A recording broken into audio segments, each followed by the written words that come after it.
এই মহিলাটা ঘুমানোর আগে তার কাপড় চেঞ্জ করছিল, কিন্তু তখনই হঠাৎ করে সে নড়াচড়া বন্ধ করে দেয়, যার কারণে তার স্বামী তাকে একটা চাদর দিয়ে ঢেকে দেয়। কারণ এই শহরের সব মানুষগুলোকে একটা উইন্ডমিলের মাধ্যমে কন্ট্রোল করা হতো। যখন সেই উইন্ডমিলটা ঘুরতো তখন সব মানুষেরাই চলাফেরা করতে পারতো, কিন্তু সেটা থেমে গেলেই শহরের মানুষগুলোও থেমে যেত। কিন্তু সব থেকে আজব বিষয় হলো, যদি উইন্ডমিলের গতি বেড়ে যেত তাহলে সব মানুষগুলো পাগলের মতো স্পিডে কাজ করতে শুরু করে দিত।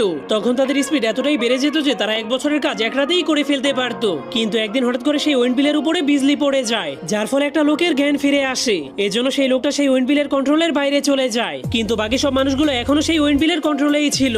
এরপর সে যেই মেয়েটাকে পছন্দ করতো সেই মেয়েটার বাড়িতে গিয়ে তাকে চুরি করে নিয়ে আসে। কিন্তু এরপর সে যখনই সেই মেয়েটার সাথে ঘুমাতে যাবে তখন সেই মেয়েটা মূর্তিতে পরিণত হয়ে যায়। এজন্য সেই লোকটা অনেক রেগে সেই উইন্ডমিলটাকে ভেঙে ফেলার জন্য চলে যায়। কিন্তু তখনই গ্রামের মানুষেরা এসে তাকে মারতে শুরু করে দেয়, কারণ তারা মনে করতো এই উইন্ডমিল ভেঙে গেলে তারা চিরদিনের জন্য থেমে যাবে। ঠিক তখনই হঠাৎ করে সেই উইন্ডমিলটা ভেঙে নিচে পড়ে যায়, কিন্তু সেটা একটা নদীর মধ্যে পড়ে যাওয়ার কারণে চিরদিনের